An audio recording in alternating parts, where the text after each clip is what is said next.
should give you one. Oh. Yeah. Congratulations. മുരളൻ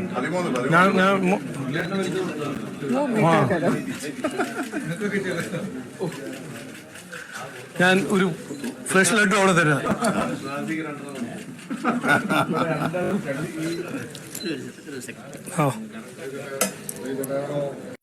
കേസേ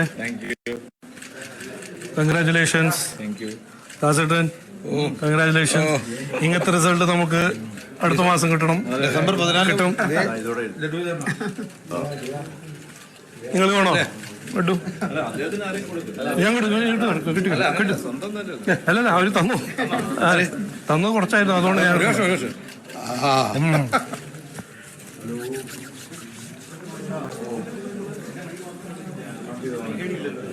December 14 അങ്ങോട്ട് കൊടുക്കൂലേ?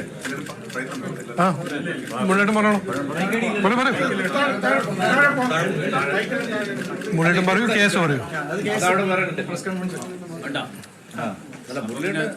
പറയൂ 2 വാക്ക് പറയൂ.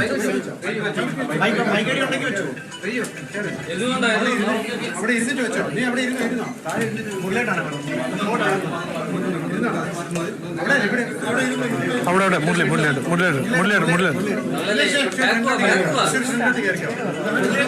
ഓ ശിവകുമാരൻ കൊണ്ടല്ലേ?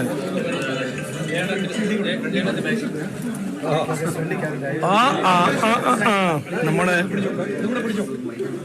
ടീം ഒന്നുണ്ടല്ലോ സമജേ, കുറച്ച്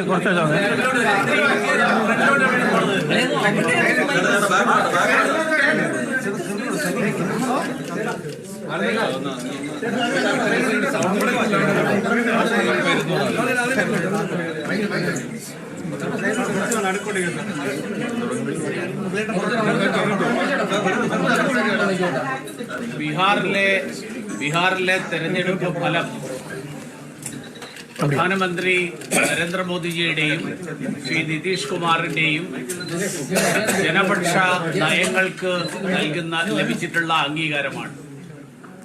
ഈ തെരഞ്ഞെടുപ്പിൽ എല്ലാ വിഭാഗം ജനങ്ങളും, സ്ത്രീകൾ, കർഷകർ, യുവാക്കൾ, അങ്ങനെ എല്ലാ ജനവിഭാഗം ജനങ്ങളും വലിയ തോതിൽ ദേശീയ ജനാധിപത്യ സഖ്യത്തിനും ഭാരതീയ ജനതാ പാർട്ടിക്കും അനുകൂലമായിട്ട് വോട്ട് രേഖപ്പെടുത്തിയതിന്റെ പ്രതിഫലനമാണ് തെരഞ്ഞെടുപ്പിൽ കണ്ടത്.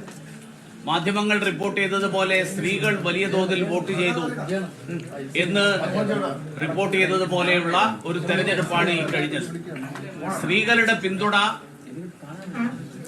നരേന്ദ്രമോദിക്കും ദേശീയ ജനാധിപത്യ സഖ്യത്തിനും ഇപ്പോഴും നിലനിൽക്കുന്നു വലിയ തോതിൽ എന്നുള്ളത് വ്യക്തമാവുകയാണ്.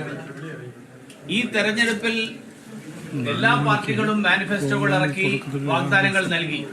പക്ഷേ നരേന്ദ്രമോദി നൽകുന്ന വാഗ്ദാനങ്ങൾ പാലിക്കപ്പെടുന്നതാണ് എന്ന് ജനങ്ങൾക്ക് ബോധ്യമുള്ളത് കൊണ്ടാണ് ആ വാഗ്ദാനങ്ങൾ, പ്രാവർത്തികമാകുന്ന വാഗ്ദാനങ്ങൾ സ്വീകരിച്ചുകൊണ്ട് ജനങ്ങൾ അനുകൂലമായിട്ട് വോട്ട് രേഖപ്പെടുത്തിയത്.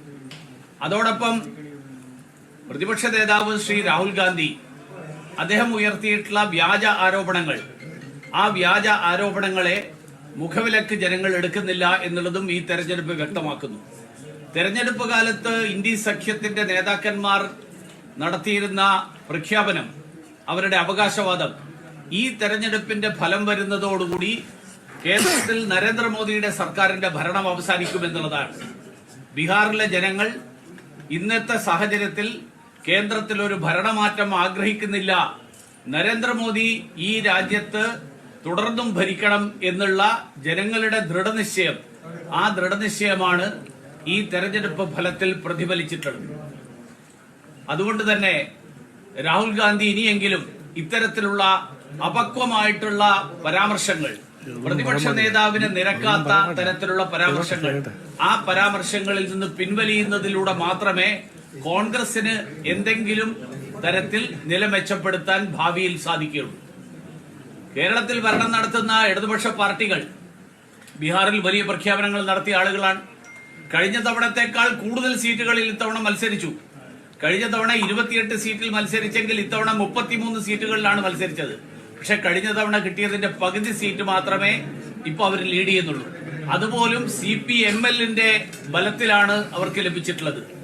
ബിനോയ് വിശ്വത്തിന്റെയും MA ബേബിയുടെയും പാർട്ടികൾക്ക് പച്ച തൊടാൻ കഴിഞ്ഞിട്ടില്ല എന്നുള്ളത് ബീഹാറിലെ ജനങ്ങൾ ആരെയാണ് വിശ്വസിക്കുന്നത് എന്നുള്ളത് വ്യക്തമാക്കുകയാണ്.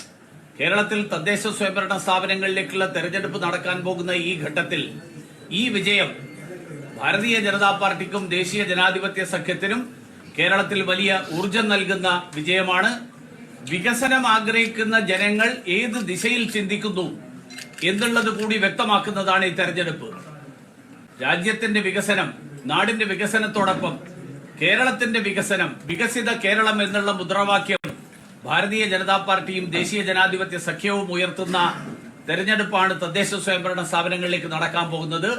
വികസനം ആഗ്രഹിക്കുന്ന ബീഹാറിലെ ജനങ്ങൾ ആരെ സ്വീകരിച്ചു എന്നുള്ളത് തീർച്ചയായിട്ടും കേരളത്തിലെ ജനങ്ങളും അത് ഒരു മാർഗനിർദ്ദേശമായിട്ട്, ഒരു മാർഗരേഖയായിട്ട് കണക്കാക്കും എന്നുള്ള ശുഭാപ്തി വിശ്വാസമാണ് ഞങ്ങൾക്ക് ഈ ഘട്ടത്തിൽ പറയാം.